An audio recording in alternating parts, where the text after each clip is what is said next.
ठाण्यातील अनेक वर्ष रखडलेल्या एका SRA योजनेत बोगस रहिवाशांची नावं घुसवण्यात आल्याचा आरोप होत असून त्याची चौकशी करण्याची मागणी आमदार संजय केळकर यांनी केली आहे। तसंच अनेक वर्ष भाडे थकलेल्या मूळ रहिवाशांना न्याय देण्यासाठी पुढील आठवड्यात अधिकाऱ्यांसोबत बैठक घेण्यात येणार असल्याची माहिती केळकर यांनी दिली।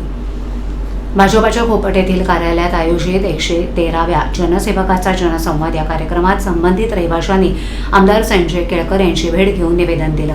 या निवेदनानुसार या भागात SRA प्रकल्प सुरू असून रहिवासी इतरत्र भाड्यानं राहत आहेत। मात्र विकासकांना रहिवाशांना 2-3 वर्ष भाडंच दिलं नसून बांधकामही सुरू झालेलं नाही।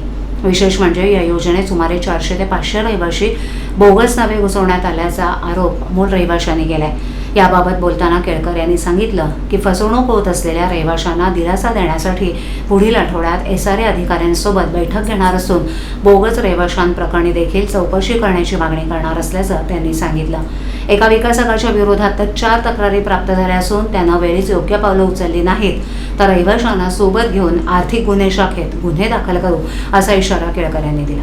नागरिकांची फसवणूक करणाऱ्या विकासकांवर MPIIC अंतर्गत कारवाई करण्यासाठी अधिवेशनात मागणी केली असून नुकतेच वर्तकनगर येथील म्हाडा रहिवाशांची फसवणूक करणाऱ्या विकासकाला अटक करण्यात आली आहे। त्यामुळे विकासकांनी रहिवाशांना वेळीच दिलासा द्यावा तसंच SRA अधिकाऱ्यांनी देखील विकासकाशी हातमिळवणी न करता रहिवाशांसाठी काम करावं असा टोलाही केळकर यांनी लगावला।